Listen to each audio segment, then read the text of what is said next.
سلااوتان لێبێت وەم کاتتان باش. ماوەی 5 ڕۆژە بانگەشەی هەڵبژاردن بۆ خولی شەشەمی پەرلەمانی کوردستان لە سەرانسەری هەرێمی کوردستان دەستی پێکردووە.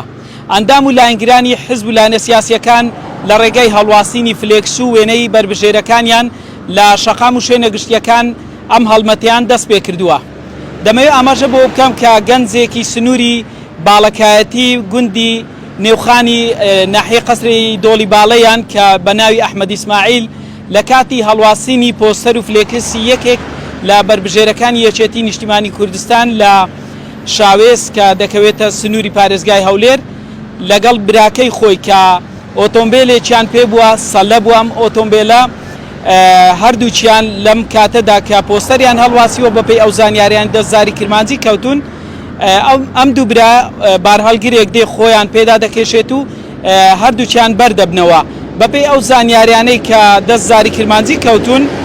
ئەو گەنجە ماوەی 2 ڕۆژ دەبێت لە یەکێک لە نەخۆشخانەکانی شاری هەولێر لە ژێر چاودێری چڕ بووە و بەرەبەیانی ئەمڕۆ ئەم گەنجە گیانی لە دەست داوە. لە ئێستادا کەسوکاری لە یەکێک لە مزگەوتەکانی شاوێز نوێژی مردووی لەسەر دەکەن و هەر لە شاوێسیش بە تەرمەکەی بە خاک دەست پێ دێت.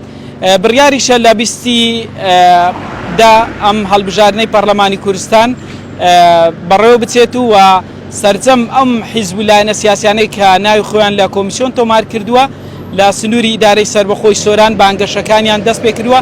تا ئێستا هیچ ڕووداوێکی نەخوازراو لە سنووری ئیدارەی سەربەخۆی سۆران دروست نەبووە. تەنها ئەوەی هەیە کە ئەم گەنجە بۆتە یەکەم قوربانی بانگەشەی هەڵبژاردن لە هەرێمی کوردستان.